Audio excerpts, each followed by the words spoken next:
हरियाणा के चुनाव जिस तरीके से संपूर्ण हो चुके हैं, उसके बाद एग्जिट पोलों ने सबकी नींद उड़ा रखी है। जहां कांग्रेस को पूर्ण बहुमत मिलता हुआ दिखाई दे रहा है एग्जिट पोलों में, बीजेपी भी अपनी पूरी कोशिश करने वाली है कि किस तरीके से सरकार बनाने में वो तीसरी बार भी कामयाब हो। आज इन्हीं सब बातों के लिए बात करने के लिए हमारे साथ जुड़ रहे हैं वरिष्ठ अधिवक्ता और वरिष्ठ पत्रकार रणवीर पाराशर जी। इनसे आज हम समझने की कोशिश करते हैं कि किस तरीके से आने वाले समय में क्या समीकरण हम हरियाणा में देखने को मिल सकते हैं। नमस्कार भाई साहब, आपका हमारे पब्लिक वॉइस K2K पर बहुत बहुत स्वागत है। नमस्कार सर, नमस्कार। कैसे देख रहे हैं आप पूरे उसको सर, एग्जिट जो पोल को? जो एग्जिट पोल आए हैं 4-5 अलग अलग चैनल्स के, या जो सी वोटर्स के उनके चैनल आए हैं, उनमें जी निश्चित तौर पर ये कहा गया है कि 100%, उनका कहना है कि 100% कांग्रेस की सरकार आ रही है। जी मैं थोड़ा सा डिफर करना चाहूंगा सर इसमें। पिछले 2019 में भी ऐसी परिस्थितियां थी, सरकार रिपीट कर रही है। और जी बीजेपी, आपको याद होगा कि वो 40 के करीब बीजेपी निपट गई थी और 10 जेजेपी का लेना पड़ा था जी सपोर्ट, और बाकी इंडिपेंडेंट लोग साथ आए थे। तो टोटल सिनेरियो में जो बीजेपी की स्ट्रेटजी थी, उसके अनुसार मुझे ये लगता नहीं कि कांग्रेस आज स्पष्ट पे है। एब्सोल्यूट मेजोरिटी कांग्रेस पार्टी की या बीजेपी की नजर नहीं आ रही है। जी उसके कारण बहुत सारे हैं कि कांग्रेस की जैसे इन फाइटिंग थी, उसको तो दरकिनार करके एक तरह से कांग्रेस हाईकमान ने भूपेंद्र सिंह हुड्डा जी को अच्छी सीटें 65 से 70 तक सीटें उनको दी और उनको काफी तवज्जो दिया गया। लेकिन कहीं ना कहीं उसके बाद जो इन फाइटिंग कांग्रेस की है, कांग्रेस की इन फाइटिंग अभी भी कहीं ना कहीं तंग करेगी जरूर। कांग्रेस हाईकमान के लिए परेशानी है। क्या लगता है आपको कि जिस तरीके से कांग्रेस को बहुमत मिलता हुआ नजर आ रहा है, कि आने वाले समय में कांग्रेस अपने अंदर भी फाइट करती हुई नजर आएगी कि कौन सीएम बने? सर देखो, ये तो अब दोनों लीडर्स जो टॉप लीडर्स हैं, हुड्डा साहब ने भी, दीपेंद्र जी ने भी और शैलजा मैडम ने भी यही कहा कि फैसला हाईकमान करेगी। वो तो हर राज्य में है, विधायक नेता चुनते हैं।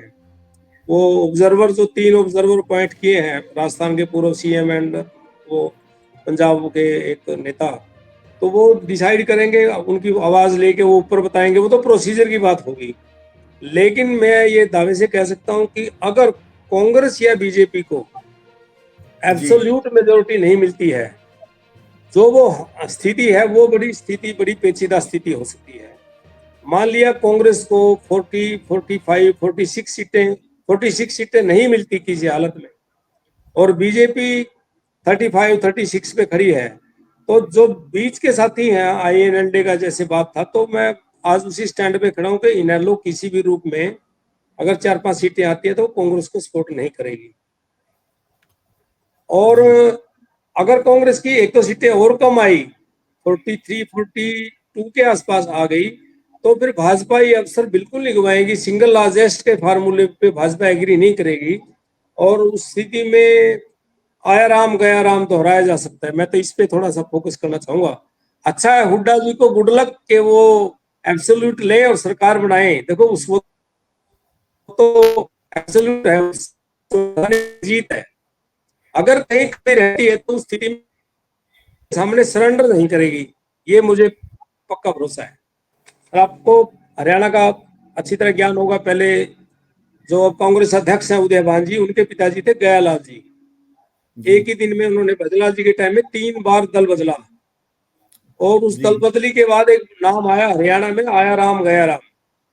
जो जी जी विधायक थोड़ी देर में स्विच कर लेते थे, उनको जी किसी ने मौसम वैज्ञानिक कहा, और किसी ने उनको ये कहा भी मेरी तो घर वापसी हो गई, और किसी ने होम कमिंग कहा। बहुत सारे वर्ड यूज किए गए।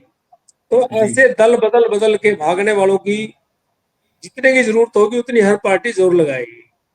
जी जी। मतलब आपके हिसाब से यदि कांग्रेस को पूर्ण बहुमत नहीं मिलता है, तो निश्चित ही आने वाले समय में तीसरी बार भाजपा की सरकार बनती हुई दिखेगी। हाँ, बनवा सकते हैं आप। भाजपा कांग्रेस चुप तो नहीं बैठेगी, लेकिन बिल्कुल। एब्सोल्यूट जरूरी है, चाहे वो बीजेपी आए या वो कांग्रेस आए। हम वो स्थिति ना आए तो अच्छा है, नहीं तो आया राम गया राम दोहराया जा सकता है। क्या लगता है कि आपको जिस तरीके से हरियाणा के अंदर 10 लोकसभा सीटें हैं, अगर हम उन के हिसाब से भी देखें, तो कौन सी सीट पर कांग्रेस को बढ़त या फिर घटत आप देख रहे हैं और कहां पर बीजेपी को बढ़त मिल रही है? कुछ ऐसी सीटें जो आप बता सके कि यहाँ पर फाइट है और ये समीकरण भी बदल सकती है। कैथल सीट पे, कैथल भी हॉट सीट अगर आप 25-30 मानते हैं तो कैथल भी हॉट है। कांग्रेस के बड़े नेता रणदीप सुरजेवाला जी यहाँ से चुनाव लड़ रहे हैं और सिटिंग एमएलए बीजेपी के लीलाराम के बीच फाइट है। जी। तो शुरू में जैसे कांग्रेस वर्कर्स क्लेम करते थे कि 20-25 हजार से रणदीप जी जीतेंगे, वो लास्ट में इलेक्शन, पिछली बार मैंने आपसे बात की थी, जो चुप वोटर है, साइलेंट वोटर है, उस साइलेंट वोटर तो बीजेपी के साथ है। अब वो कितना बीजेपी कैश कर पाई या उन्होंने कितने परसेंटेज ने मताधिकार का प्रयोग किया है, वो उस बात पे निर्भर करेगा। यहाँ कुछ लोग नेक टू नेक मान के चल रहे हैं अभी सुरजेवाला साहब में और लीलाराम जी में। सुरजेवाला साहब के बेटे खड़े आदित्य, उनमें नेक टू नेक है, लेकिन थोड़ा सा आज रणदीप जी का अनुभव के आधार पे आज मुझे लग रहा है भी वो रणदीप जी का यहाँ पे एज हो सकता है। जैसा कि ये मान रहे हैं कि 50-55 सीटें कांग्रेस पार्टी की आ रही, तो उनमें अगर कैथल और कलायत नहीं आती तो फिर तो 50-55 कांग्रेस की आ ही नहीं सकती। जहां तक बीजेपी का ताल्लुक है सर, बीजेपी कालका में बहुत अच्छी कंफर्टेबल पोजीशन में है। पंचकुला पंचकुला पंचकुला में आपका बीजेपी पुअर कंडीशन में है, वोटिंग बहुत कम हुई क्योंकि अर्बन सीट है और अर्बन सीट पे पोलिंग कम होती है तो उसका डैमेज आज की तारीख में सीधा बीजेपी को है। आपका अंबाला सिटी में निर्मल सिंह जी को मजबूत मान रहे हैं कि वो कांग्रेस के हैं, बड़े नेता हैं। कैंट में वीर साहब हैं, बीजेपी है।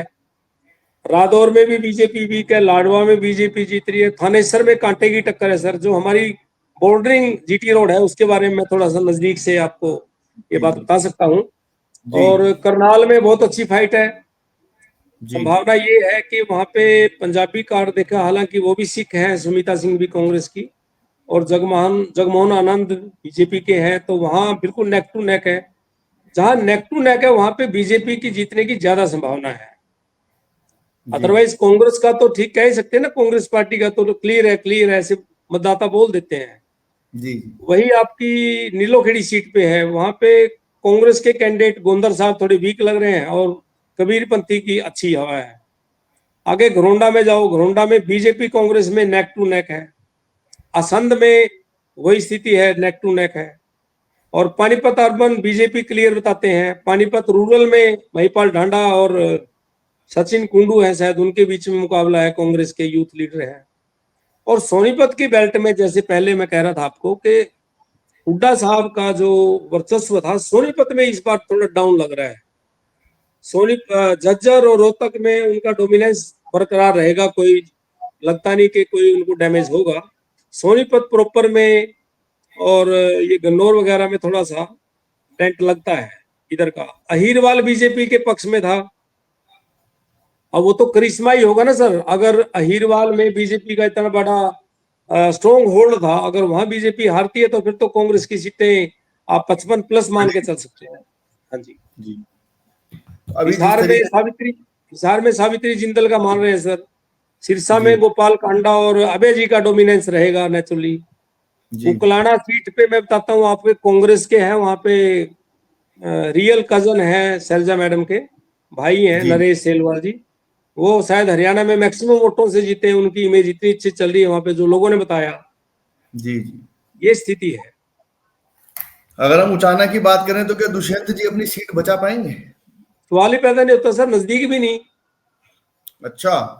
एक लोगों ने तो यहाँ तक टिप्पणी की कि वो रिजेक्टेड माल, मैंने ऐसे शब्द मैं प्रयोग नहीं कर सकता, मतदाताओं ने कहा, क्योंकि वो सत्ता भोगने के बाद उनकी जो दूरी मतदाताओं से हुई वो उसको रिस्टोर नहीं कर पाए इस इलेक्शन में। और उनका जो वोट है वो, जो जिन्होंने कांग्रेस को नहीं देना, बीजेपी को नहीं देना, वो इनेलो को ऑप्ट करेंगे। लेकिन जो भी वहां पे जाट वोट जो भी जाएगा वो वीरेंद्र सिंह जी को डैमेज करेगा, चाहे वो इंडिपेंडेंट हो या वो इनेलो को जाए या जेजेपी को जाए। बीजेपी अच्छी फाइट में, अल्टीमेटली मुझे बीजेपी की और विजेंद्र सिंह जी की फाइट लग रही है वहां पे। अच्छा। और जींद में सर कमल मिड्डा जी नहीं हारने की स्थिति में। ये 3 दिन पुरानी आपको पोलिंग से 1 दिन पहले की बात बता रहा हूँ, तो वहां पे कमल मिड्डा जी बीजेपी के 100% जीतेंगे। जिस तरीके से पूरे एग्जिट पोल आए, उन्होंने तो कांग्रेस की सरकार दिखाई, लेकिन अगर हम आपसे समझना चाहें तो आप कांग्रेस को, बीजेपी को कितनी कितनी सीटें देना चाहेंगे अपने आकलन से?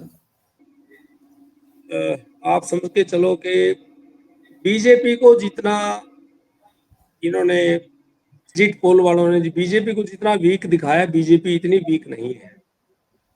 बीजेपी की 35, 34, 35 सीट्स मैं बिल्कुल मान रहा हूं, और 12 से 14 इंडिपेंडेंट होंगे सर। और कांग्रेस को मैं 45 से नीचे मान रहा हूँ सर, 45 से 44, 45 मैं मानता हूं, क्योंकि कोई ऐसी वजह नहीं है बीजेपी को सिर्फ फार्म एजिटेशन को छोड़ के बीजेपी के खिलाफ कुछ भी ऐसा नहीं है कि बीजेपी पूरी तरह से सत्ता से बाहर हो जाएगी। इन्होंने जो जॉब दी है वो मेरिट पे जॉब दी है, चाहे किसी कास्ट का कोई फेवर नहीं किया, कोई धन बल का कोई प्रयोग नहीं हुआ, कोई पर्ची खर्ची नहीं चली। ये दावा बीजेपी का झूठा नहीं है, ये तो लोग आवाज मारते हैं। अगर आप अपनी टीम को यहाँ भेजेंगे, मैं कुछ गांव ऐसे आपको गिनवा सकता हूँ जो लोग कल्पना नहीं कर सकते, उन लोगों को नौकरी मिली है इस सरकार में 10 साल में। एक एक परिवार के 2-2 लड़के sub inspector, assistant sub inspector police में लगे, कोई जेई लगे, कोई बिजली बोर्ड में लाइनमैन लगे, लड़कियां लगी। तो इतना रोजगार मेरिट पे मिला है।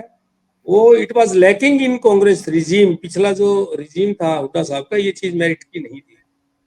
और लोगों के माइंड में ये है कि अगर कांग्रेस पार्टी आगे आती है तो वही पर्ची खर्ची का सिस्टम, सिफारिश का चक्कर फिर चलेगा। मंत्री अपने अपने सिफारिशों से लोगों को लगाएंगे।